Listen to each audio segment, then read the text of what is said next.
The late goes on. Another frustrating afternoon in SE7, but a point gained against Millwall.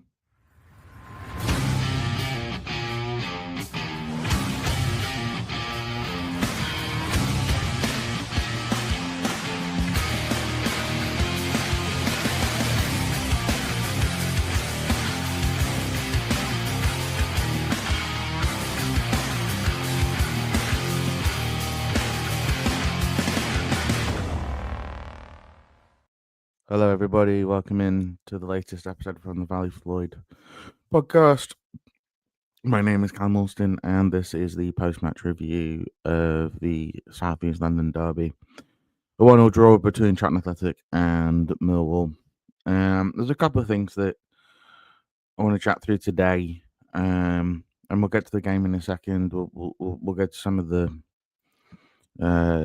controversial moments. We'll have a chat about the goalkeepers in a little bit. But I want to start this podcast on about something which was in my post. I need to work on not posting so often.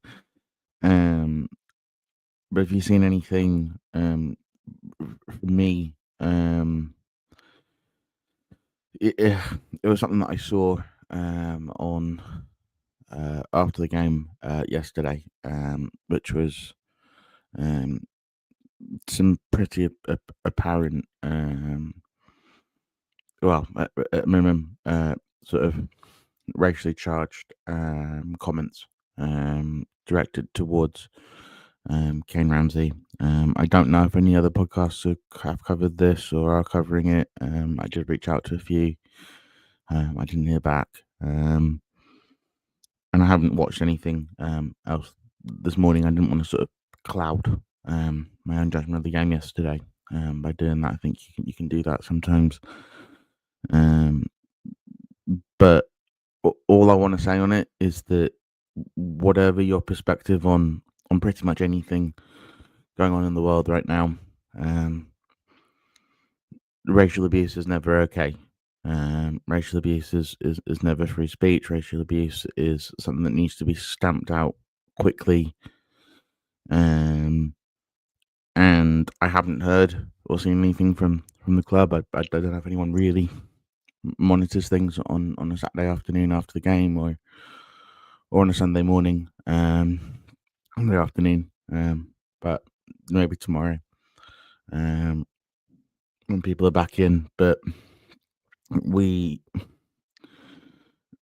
there just aren't words, and there are things that are so much more important than football. And I know Kane Ramsey put something out yesterday after the game, sort of apologising. I don't really think players need to do that anyway. I think it's, it doesn't really help anyone. He made a mistake. He's potentially our best player. He's got more than enough credit in the bank, for making a bit of a silly footballing decision. But whatever anybody has done or not done or anything,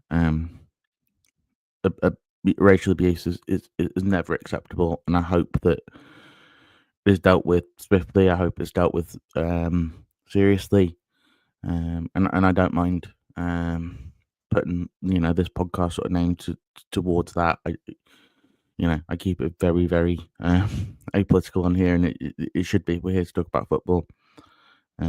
But as the famous quote goes, football is the most important of the least important things. And what some of us saw after that game was not appropriate. It needs to be dealt with quickly, swiftly, and decisively. And I hope the club are going to do that. If anyone's listening, pardon me, who knows sorry about the podcast listeners, sorry about that. But knows anyone at the club or anything, if we could please just make sure that it's dealt with in whatever way the rule book sees fit. I don't know what quote unquote investigation, punishment, whatever would look like, but this wasn't anonymous, and it was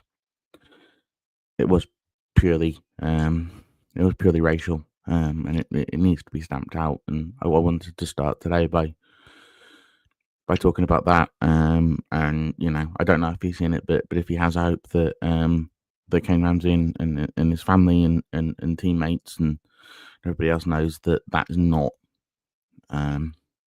where we stand as fans, and it's not what this club represents, especially considering the makeup of the area both clubs yesterday represent. I thought it was absolutely appalling, and just needs to be dealt with as swiftly and decisively as possible. So I hope that was okay to sort of start the first couple of minutes of this pod talking about that, because I think it's far more important than anything that actually happened on the pitch, or league position, or goal scorers, or criticism strikers. There are things that are far more important than football, and that is one. So I just wanted to start there. I think I've got a couple of people in. Hi Sam, how you doing? Sam's in. Game yesterday. Just frustrated is the word that I would come out with. I'm still frustrated today after the QPR game. I was irritated on the Saturday afternoon, and then kind of quickly got over it. Thought, it's just a bad day at the office. And by the time I did the pod, I was pretty sort of almost chilled out, relaxed, and moved on from it. So, okay, it's international break, we'll come back. I'm still almost as frustrated now as I was when the whistle went on Saturday afternoon. I don't want to take away from what was a really good performance. For most of it, we were pretty comfortable. Dominance maybe too strong. I don't think we created a heck of a lot of ourselves. Great goal from Sonny Kerry. Great moment to celebrate. The Valley was really loud, pretty full. And we looked, pretty dominant in midfield, where we should have looked pretty dominant, due to the fact they had injuries everywhere. But if we can't beat a Millwall team with 7 injuries, whatever it was, and we're talking 5 starters, I think, were out yesterday or something, and that doesn't include the goalkeeper. When are we ever going to beat them? And it makes me really. If there's an away game I'm not looking forward to, one's Birmingham. I just don't particularly like going there. As a ground, it's kind of in the middle of nowhere. It's not the nicest place to go. That part of Birmingham, anyway. There's been a lot of thefts and different things, and I'm not a massive fan of that away day. But the other one is the Den. It had Millwall 3, Charlton 0 written all over it in the reverse fixture. And, it's 2 points dropped. You look at that and you go back, and we said at the start of the season, I think Nathan has talked about it as well, the Championship games are decided on moments, right? The game against Watford was decided on a moment, and we won that game. And since then, the really big moments have gone against us. Vitek's world-class save away at Bristol City.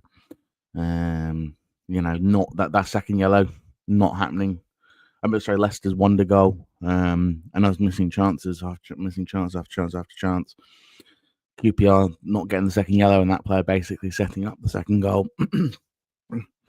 And then yesterday, a moment of, I don't even want to call it a moment of madness, and I'm cognizant of what I said earlier in the pod about some of the, some of the abuse he's faced, and I don't want to continue that, but I want to, you have to criticize a player's performance, and a moment of real stupidity from Kane Ramsey, and he knows that, right? If you read his comments, if you listen to Nathan Jones after game, he knows that, right? We don't need to sit here and talk about it beyond. He shouldn't make that tackle. The guy's 35 yards from goal. There's a player covering. He's never going to go anywhere. It's a stupid decision, right? But players make stupid decisions. The guy's been booked. Was booked 4 times last year, right? 4 times all season he was booked. He's not a player that regularly is going to get himself carded or sent off or anything. So, I'm just. When you're losing games, or not losing, I mean, we drew yesterday. It just feels like a loss, right? And I keep saying we lost, even though we didn't. But that's 4 games in a row now where we've had moments that just haven't gone our way. And going the other way, you look at that and you go, okay, the 2 terrible decisions, Leicester, the goal that should have stood, we didn't get. That's the point.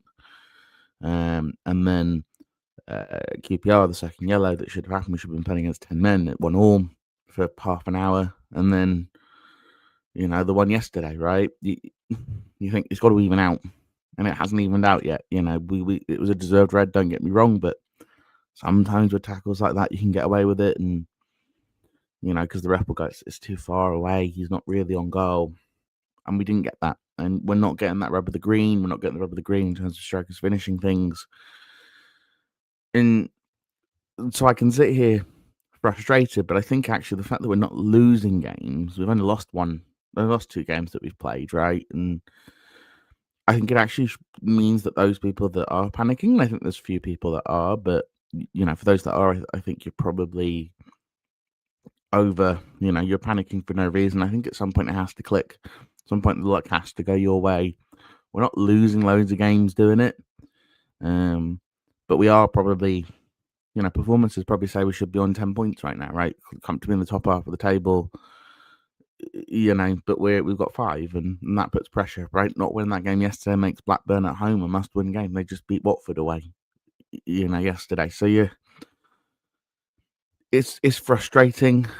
It's frustrating that we weren't able to end that curse. I really genuinely thought this time we were 7 minutes away. But in reality, the moment that red card came out of the ref's pocket, you knew. I don't think the ref was terrible yesterday by any stretch. I think he got most of the big decisions. He got the big decisions right. The handball was a handball, for example, that went our way. So, I don't think he was card happy. I think he actually controlled the game relatively well. There weren't players running around all over the floor, But we're it just has to even out, right? At some point it does, and maybe we can win a couple of games when it evens a bit. But we're not making our own luck either, right? If you have a moment of stupidity where you're relying on the ref to not give you a second yellow, you have to be the player that you have to know as a player that you can't dive in there, right? And he did. He dove in. But we would, we don't sell things enough at times, I don't think. I think we're too honest at times. Kaminsky going down when we went down to 10 men reminded me that we don't actually do that enough, right? We don't, weirdly enough, despite being a Nathan Jones fan, I don't think we did it in League One either. We don't employ the dark arts particularly well at times. And that was a game yesterday where you needed to employ the dark arts. You just needed to get that across the line. Because you look at that, and all of a sudden you look at the games that follow and you go, it's not so bad. But when it rains, it pours. We just found out that we're going to deal with a new manager bounce. It's sort of an old manager bounce, but the weird one is Sheffield United look like they're going to rehire Chris Wilder, so we're not even going to get to play against Ruben Sellers' absolute mess when we go to Sheffield next week. It's just, at the moment, it feels, I think, worse than it is, and I think that we're sat in 18th right now. I think when I did my preview show for the season, I said we finished between 16th and 19th. So we're actually about what I thought we were going to be. And one of the examples that I sort of use is Portsmouth last year, right? They just got a draw in the South Coast Derby today, where no one was particularly good. It's very similar to the game yesterday, actually, except for the draw was probably fair. But you looked at, I think they won 12. Was it? They won 12 all season, and almost, I think 10 of them were at home, and they lost 23 or something, I think. So if you do the math, they lost almost as many, or did they lose more than they won and drew put together, and they were safe by April, right? And the thing is, I think that we may have a historically bad team in Sheffield Wednesday, right? So it may be that you don't need 3 teams to be worse than you need 2, right? Because one is almost certainly going to be worse than us. And we're not in the relegation zone. I don't think we have the same problems as some of the clubs around us. We don't have the manager issue that I think Wrexham have. We don't have the ownership issue that Blackburn have, for example. I'm pretty sure if we're still in trouble heading into the January transfer window, there will be funds available. So, we haven't started like a Preston or a Stoke, who I don't think are going to sort of maintain that form. But we're sort of in a place where it's like if the season ended tomorrow, we'd all be happy, right? We would stay up in the Championship. I think some people are Sorry, Sam. So Sam's saying that maybe if we realise that we're back and bad enough, it's gotten the Sheffield to sack the manager, though. Would be surprised if Wilder takes the job. No, Wilder's already accepted the job. So Wilder's already accepted the job, according to the reports that I was reading this morning. So Wilder will be the manager next weekend. But we're just not. It's not as bad a start as it feels like it is, and I think it's because we won on the opening day and haven't won since. So it feels like we're not winning because we're not winning, right? But draws at this point are fine. What we're trying to do is just pick up as many points as we possibly can. Just whether the wins or the draws, just keep putting the points up. Right, Bristol City was a good point away. Right, you get a point at Bramall Lane, that's a good point. Right, and Nathan Jones seems to kind of do this. There's a lot of games you're going to draw. You're going to try and win games on moments. You're going to lose games on moments. Unfortunately, at the moments are kind of working against us, and we need to, I think, just stick it out. I think we need to remain calm, not overreact. I'm just, it's frustrating. But I do think there are positives, and I want to go on to that. I thought TC was excellent yesterday, despite playing an hour for Jamaica 3 days before. I think he may be a player that actually benefits from that really regular football, just keeps on playing. Nathan, will play him. I think I was calling for Tanto. I didn't disagree with you a couple of weeks ago, but it's pretty obvious that he's got his favourite and he's going to stick with him. So, and I think TC yesterday sort of did all the things that he wanted to do. He was taking men on, he was beating men around, going round. He was, he had Joe Bryan on toast at times, right? Now, to be fair, Joe Bryan at times was playing it right back and he's left-footed, and that's difficult for anybody. But, I thought TC was very, very good. He was chasing things down. He was even winning, some of the 50-50s that he was losing beforehand. I thought Lloyd Jones was absolutely exceptional at the back. Literally won everything. A lot of Murray Bell's very good at the back as well. I thought the midfield was good. You are dealing with their backups, but the one guy was playing Premier League football last year. So you can't. It's not going to be an easy game. But I thought all three midfielders are good. Tommy Carroll's an absolutely beautiful goal. Absolute beauty. Sometimes you just have to hit it in football, right? The ball drops, you just hit it.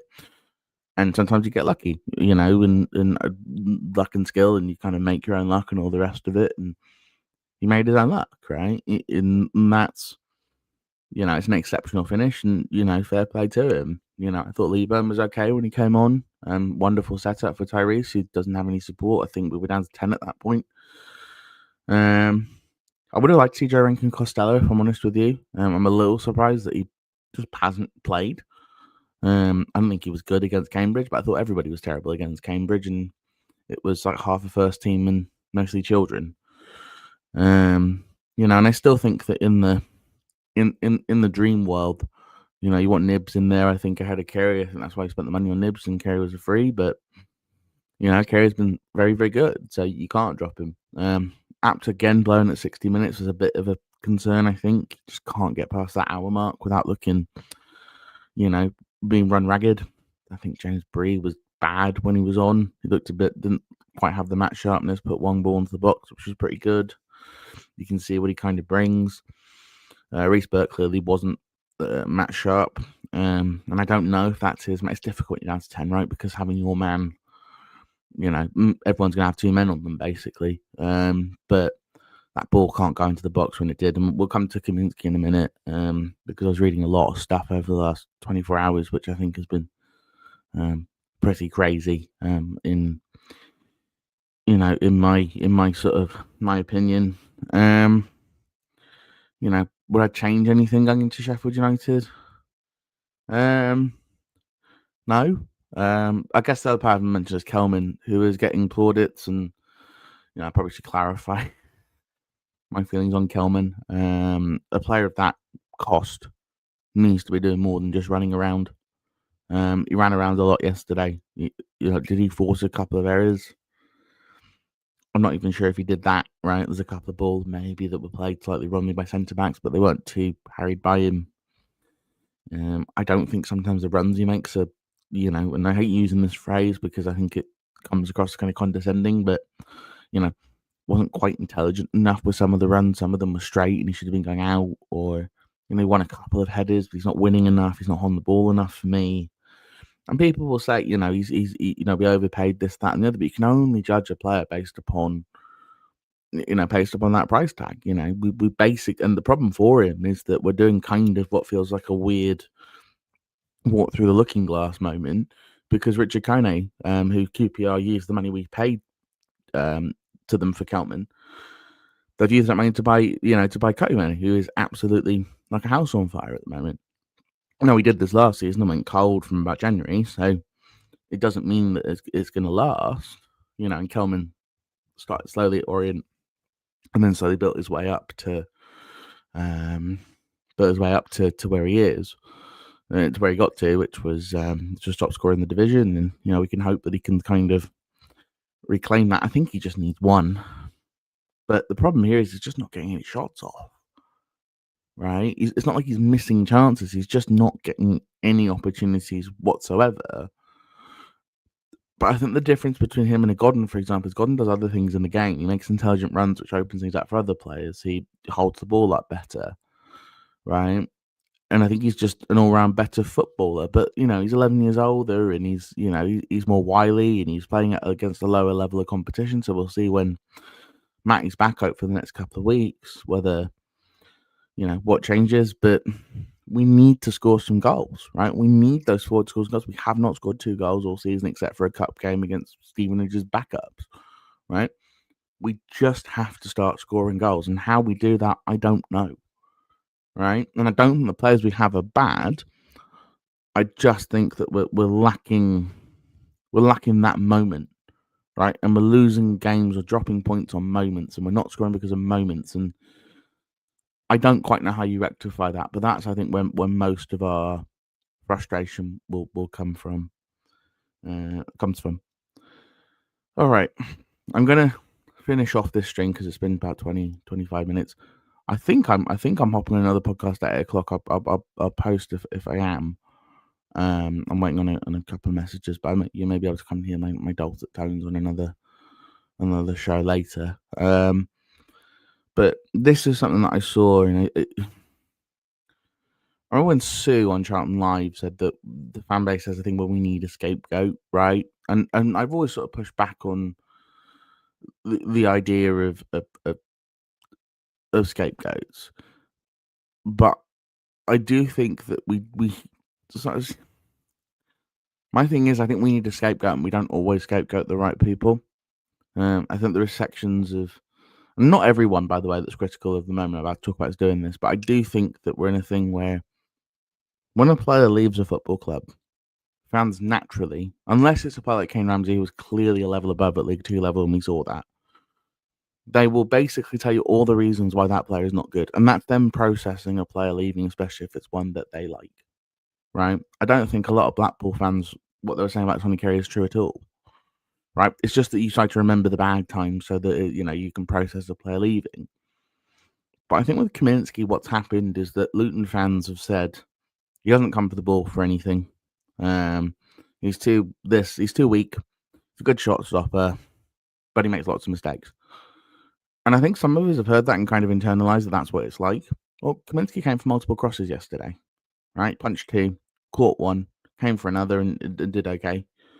Right, I think got fouled. That goal yesterday is not on the goalkeeper, right? Anyone that's ever played in goal, you know that what you're first taught is not parry the ball, out to the corner flag. The first thing you're told is get your body behind the ball, right? And that's so that the ball doesn't squirm, the ball doesn't when it veers, if it veers or moves, you're in position, your body is fully behind it, right? Then you're taught how to parry. And the thing is, if someone is 4 yards from you and you make a save, you cannot control where that ball is going to go. You just can't. Right, you might get lucky. The ball might go out, one way. You can position your body so you can get into that sort of position. That's much easier from a shot from far away. When a player's right on you, if you lean, they're just going to tuck it in the other corner. Right? What happened yesterday is we had players that were clearly fatigued at the back. We'd used up our subs windows, right, before. I think 2 of them had happened before Kane went off, and then he didn't want to change it too much, right, because you're down to 10 men. And basically, the ball comes through. It shouldn't be allowed to go through with no pressure on the man at all. He's basically in a one-on-one. The keeper comes out a little bit, narrows the angle. He's 3 yards out. He takes a shot, right? But the angle of that shot, and I saw someone posted like a single frame image to show how wrong I was about this. I'm not wrong about it. I've rewatched it, right? It's taking a shot from an angle. The only way Kaminsky can do it is to knock that down, right? And then he's hoping his centre backs, and for example, yesterday I thought both Bell and Jones were good, right? I thought Lloyd Jones was my man of the match yesterday, right? But no one reacted, right? Whether it's Coventry, I can't remember exactly who was in the box. Doherty, Coventry, Jones, Bell, whoever it was, Burke, whoever was there, they didn't react, right? And so the goalkeeper's off balance. He stands up, and the guy just tucks it into the corner. It didn't squirm under him, right? That's not a goalkeeping error, right? The first goal against QPR is an error, and I sort of explained why I think maybe it happened, but he should save it. That's not a goalkeeping error yesterday, right? And if we're going to get to the thing where every single goal has to have a culprit, right? Or we're going to say things that aren't mistakes are, it's going to be a very long season. Because those, those mistakes add up, right? So I personally, I don't get that, right? The reason we didn't win that game, and the player themselves come out and said it, is because Cam Ramsey got himself sent off, right? If it was 11 men versus 11 men, we win that game, I think, reasonably comfortably, right? Even if it ends up being 1-0. They didn't create anything. But that's not a goalkeeping mistake, and I think that there's a really bad misunderstanding of what goalkeepers are taught and how you play, right? And it really can only be solved by actually going in goal and learning that, right? So unless that has changed since I was taught how to play in 2009, right? Then, and Kaminsky 3 years older than me, so I can't imagine it was massively different in 2005 or 4 or whatever when he was taught, right? That's not a goalkeeping mistake, Do I wish he'd been able to parry it towards the corner flag? Yeah. But how strong do you think he's going to be? He's not Emi Martinez, right? I think a lot of people compare players to the best of the best. We were the team that came up. We were the last team into the championship this season. The last team in, right? We were the 24th team. If you ranked it based on last season, we were the 24th team. We were the 24th team by a considerable margin. So I do think that a little bit of calming down and not blaming everybody for everything will be useful at times. And I don't think every moment, every mistake, everything needs a scapegoat. I think we just need to take a moment and realize that players are imperfect, right? But even if I give you that players are imperfect, I still don't think that's a mistake, right? I just don't think it's an error. I think we've gotten unlucky and we switched off for a moment and they punished us. And welcome to the championship, right? Players are going to switch off. We're going to concede goals. It is what it is. We're not Burnley from last year. Right. Whether you agree with me or disagree with me on those points, I'm going to call it a day now.